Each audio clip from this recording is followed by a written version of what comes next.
इस सीरीज में आज फिर से आपका स्वागत है।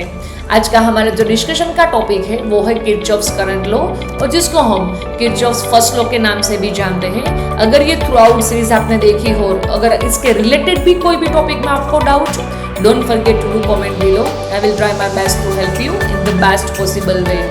नमस्ते, welcome to the Nihar academy. मैं हूं Surbhi Dave. Engineering, maths as well as physics के लेटेस्ट अपडेट के लिए don't forget to subscribe and visit our channel. चलिए डिस्कशन को आगे बढ़ाते हैं। तो आज का जो हमारा लॉ है उसका जो स्टेटमेंट है वो है कि इन एनी नेटवर्क, कोई भी नेटवर्क में algebraic sum of the electric current at any node, means जितने भी करंट कोई भी जंक्शन पे आ रहे हैं और जितने भी करंट जंक्शन के दूर जा रहे हैं उसका हम ग्रैंड टोटल मारेंगे तो उसका आंसर आएगा 0। चलिए आपके सामने मैंने एक नेटवर्क रखा। इस नेटवर्क में जो O पॉइंट है तो उसको हम बोलेंगे नोड या तो जंक्शन।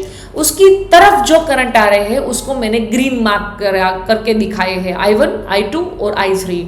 और जो जंक्शन से दूर जा रहे हैं उसको मैंने I4 और I5 को रेड मार्क किया है, उसको हम बोलेंगे आउटगोइंग करंट। जो रेड मार्क है वो आउटगोइंग और जो ग्रीन है वो है इनकमिंग। तो चलिए अब उसको हम मैथमेटिकली शॉर्ट आउट करेंगे। तो sum of the incoming current equal to sum of the outgoing current. तो इनकमिंग करंट है I1 plus I2 plus I3 और जो आउटगोइंग करंट है वो है I4 प्लस I5। अब उसको मुझे सिंप्लीफाई करना है तो I4 प्लस I5 को मैं लेफ्ट साइड शिफ्ट करूंगी तो ultimately answer would be equals to 0।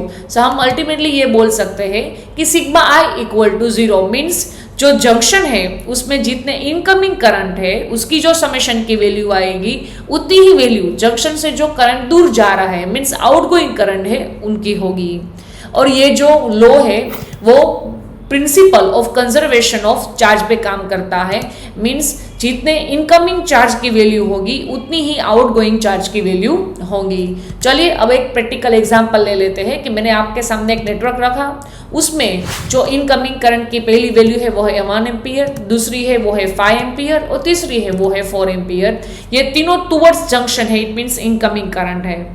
और ये जो चौथा है वो outgoing current away from the junction, उसकी वैल्यू है 2 एम्पियर और जो लास्ट है जो करंट है उसकी वैल्यू हमें फाइंड करनी है। तो simple, sum of the incoming current equal to sum of the outgoing current, right. तो 1 प्लस 5 प्लस 4 इनकमिंग करंट और 2 प्लस I आउटगोइंग करंट, और इसका सम करेंगे तो 10 इक्वल टू 2 प्लस I। अब 2 को हम लेफ्ट साइड शिफ्ट करेंगे तो it would be minus. So finally our answer would B 8 ampere. अगर ये आंसर माइनस में आता तो इट मीन्स कि यहाँ पे मैंने जो I की डायरेक्शन जो मैंने गेस की है वो रॉन्ग है, मीन्स उल्टी है। मुझे आउटगोइंग की जगह उसको इनकमिंग गेस करना पड़ता है।